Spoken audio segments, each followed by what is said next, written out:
Нещо тик-така.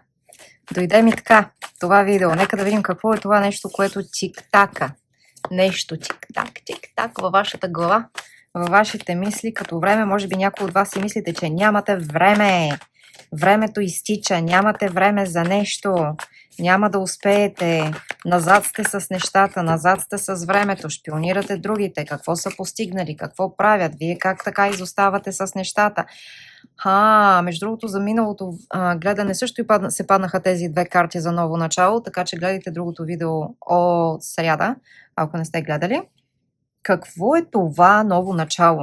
Какви са тези планове? Може би искате бизнес да завъртите, да станете милионери, нали, да забогатеете много бързо. Нещо, което вероятно се сравнявате с другите. Сравняването в никакъв случай не е полезно, няма да ви помогне, не се сравнявайте с другите, бъдете себе си. Бъдете себе си, бъдете в собствената си стихия, следвайте си интуицията. Напридливи и отливи сте, имате желания, имате порив да вършите неща, след това този порив изчезва. Ако сте ловен, защото излезе картата на ловен, така надявам се да се виждат, да са в кадъра. Ако сте ловен, може би губите бързо ентусиазма и тръпката, нали, започвате нещо, не го довършвате, нямате търпение да го довършите, мислите, че ще отнеме много време, няма да стане, не е нужно да сте ловен, може да реагирате по този начин, да се държите, ако сте такъв човек. Имате нужда да се концентрирате. Възползвайте се от терапия с мен, която ще ви помогне, ако тъпчете на едно място и не можете да прескочите някаква бариера, ако се саботирате, ако каквото ще да е, какъвто ще да ви е проблема. Свържете се с мен за една безплатна консултация или си запишете час за консултация, друг тип консултация, която също предлагам. Искам да говоря с някого. Тоест искате да изчистите някои неща, искате яснота, искате да знаете какво да правите в тази ситуация. С човек, работа, каквото ще да е. Линк има отдолу в описанието, погледнете ги и се възползвайте от тези линкове. За някой от вас може да сте в тайна връзка, нещо, което не излиза наяве, нещо, което не споделяте със света, то си е за вас и което вече ви тормози, много ви тормози и вие искате, не можете да продължавате по-старому, така да го кажа, не можете да продължавате по-старому и нещо трябва да се случи. Нещо трябва да се случи, трябва да има промяна. Нещата трябва да бъдат казани, истината трябва да излезе на бял свят, тя между другото ще излезе. Сега не знам защо ми излезе и нещо такова, че може би сте във връзка с някой, който не е свободен. Нали? Може да е женен или женена, някой там, някакъв триъгълник, нещо, нали, нещо от сорта. И за вас това не може да продължава по този начин, защото вие искате това, което искате, нали, да ви се полага. Нормалното, което би трябвало да ви се полага, имате абсолютно пълно право за това. Нали, не би трябвало да сте в такъв триъгълник. Те да си решават там нещата и вие да си решавате вашите си неща. Нали? Не би трябвало да се забърквате в триъгълници, четириъгълници, каквото ще да е. Много ви е тежко, много ви тормози, може би ви е дори болно. Само не се самосъжалявайте. Само не сядайте да си мислите колко е зле ситуацията, вие в колко сте на изгодна позиция, как вас никой не ви харесва или как вие не можете да спечелите, каквото ще да е. Не си го мислете в никакъв случай това. Не привличайте към себе си този негативен начин на мислене и поведение. В никакъв случай. Защото точно това правите, ако се съсредоточите върху това. Не. Случва се това, добре, вземете решение. Нали, вместо да седите и сега дай да ревем тук, да издърпаме един пакет с носни кърпички, да му ударим един хубав рев цял ден и да се самосъжаляваме, до никъде няма да стигнете. По никакъв начин това няма да ви помогне. Издърпайте се, седнете и кажете, добре, да му се не видим, мамо, стара тази ситуация, аз това не го заслужавам. Слагам край. Точка по въпроса. И спрете да се заблуждавате, че виждаш ли, този човек ви обича, обаче съкън не може да излезе от тази ситуация, не може да напусне партньора или партньорката си, поради една си причина, глупости на търкалета, такова чудо няма.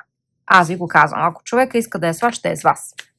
Ясно и категорично ще бъде с вас. Не утре, след 2 години, след 3 години, след 5 години, ама чакай сега, ама това да мине, ама онова да мине. Живота ви свършил ей така. Затова ли се казва нещо тик-така?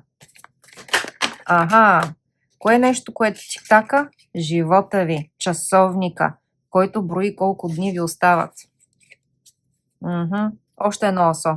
ново начало, вдъхновение ще ви дойде, ще се чувствате прекрасно, когато вземете решението и започнете наново. Ще излязат, между другото, за втори път тази седмица ми излизат тези карти, ще излезе нещо, което е скрито, ще излезе, че някой ви е мамил ви е с нещо. Нали, някои от нещата, такива каквито са били казани, не са истината. Не ви е била казана истината изцяло. Някой ви е държал в затъмнение, в заблуждение, на заден план, защото така е било удобно. Така му е било удобно на този човек. И вие се замислете, вие доволни ли сте с това? Знам, че някои хора така тихичко, нали, те ще се съгласят, че ще си премълчат и ще бъдат готови да играят тая роля. Решението е ваше, между другото. Ако вие решавате, че заслужавате по този начин да се отнасят с вас, че заслужавате да бъдете тъпкани, това и ще получите. Продължавайте. Ако намерите коража да бъдете себе си, да излезете от тази черупка, нали, защото тук излезе и императора, в крайна сметка, за тези от вас, за които се отнася това гледане, ще сложат край и ще кажат: не, сори, аз заслужавам нещо друго. Заслужавам много по-добро от това.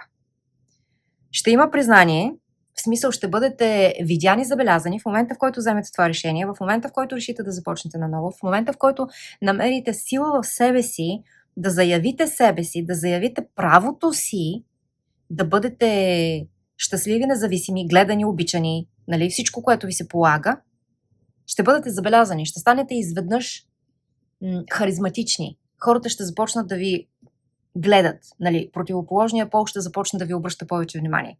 И не само противоположния пол, всички ще ви забелязват в друга светлина. Ще привличате погледи, ще излъчвате енергия, която привлича. На хората им харесва и ще им харесва.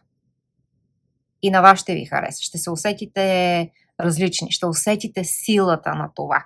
Ще усетите силата да бъдете себе си. Значи, когато тръгнете, нали, с този човек да говорите или да мислите и усетите, че вие пращате енергията си към него, издърпайте си енергията обратно, приберете си я обратно към себе си и си кажете: не, аз обичам себе си, аз уважавам себе си. Аз съм себедостатъчна или себедостатъчен. И партньора, който е за мен, ще дойде. Ти не си партньора за мен. Ти не ме заслужаваш.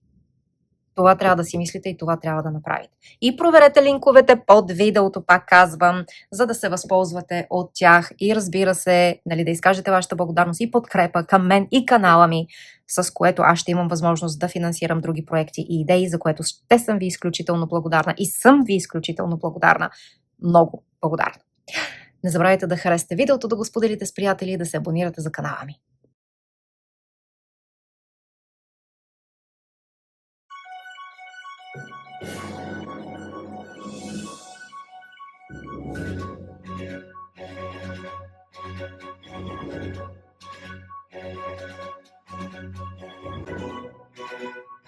Thank you.